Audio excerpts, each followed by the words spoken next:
seven main components of food, which include the proteins, carbohydrates, fats, vitamins, minerals, water and roughage. So out of these nutrients, the proteins, which are the bodybuilding food, we will discuss the topic of proteins.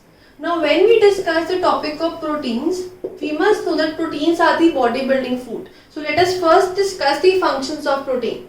So the first function itself is that they help in the proper development of the body. That means they are the bodybuilding foods. Also in your body, basically the organs, all the organs, then muscles and then blood.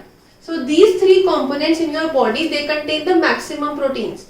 So when you are taking a protein rich diet, you are actually increasing the content of the organs, muscles and blood. So you are actually making them strong. Thus your body will also become strong. So actually this is the second function of the proteins.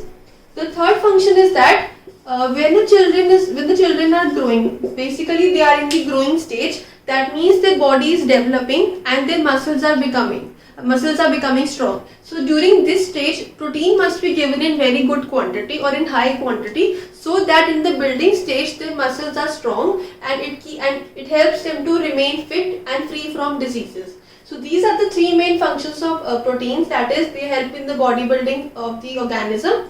It also helps in maintaining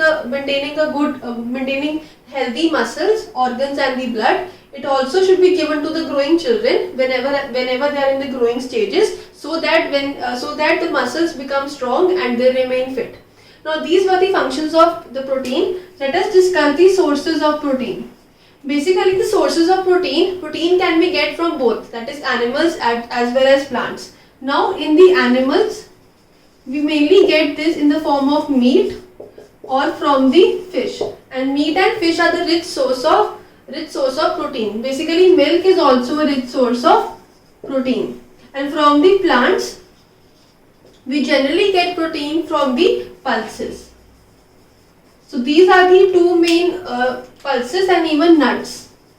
So these are the two main rich sources of proteins. So we can say protein generally we get from both animals as well as plants. Now when we have discussed the functions and the sources of protein, we must know that how to test that certain type of food item contains protein or not.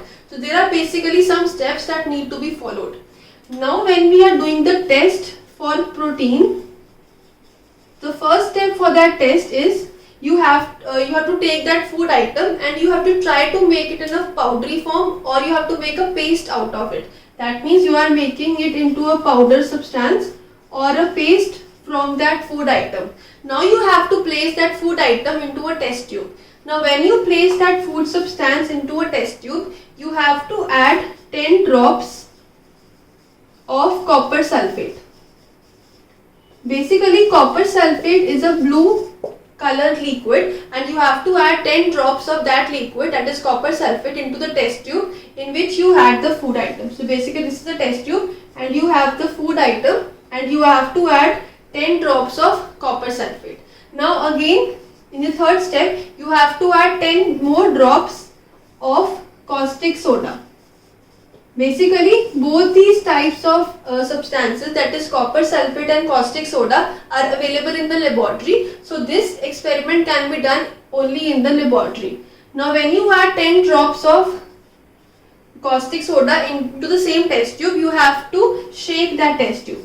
And when you shake the test tube, so after a few minutes, if you notice that the mixture has now become violet, that is in the shape of dark purple, in the shade of dark purple, that clearly shows that that food item contains protein. If there is no change in color of that food item, that means there is no presence of protein. This is how you can test for any substance that it contains proteins or not.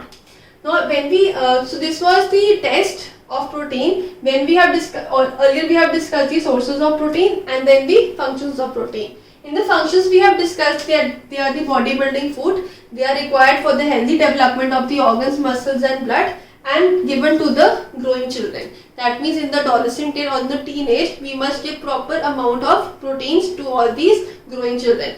Then we have discussed the sources of protein, that are the animals and the plants, and then we have discussed the test for protein. Test basically includes when you add 10 drops of copper sulfate which is actually blue in color, and you add 10 drops of caustic soda.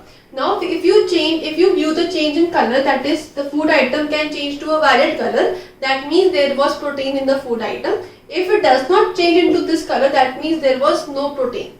This is the concept of proteins, which is the bodybuilding food.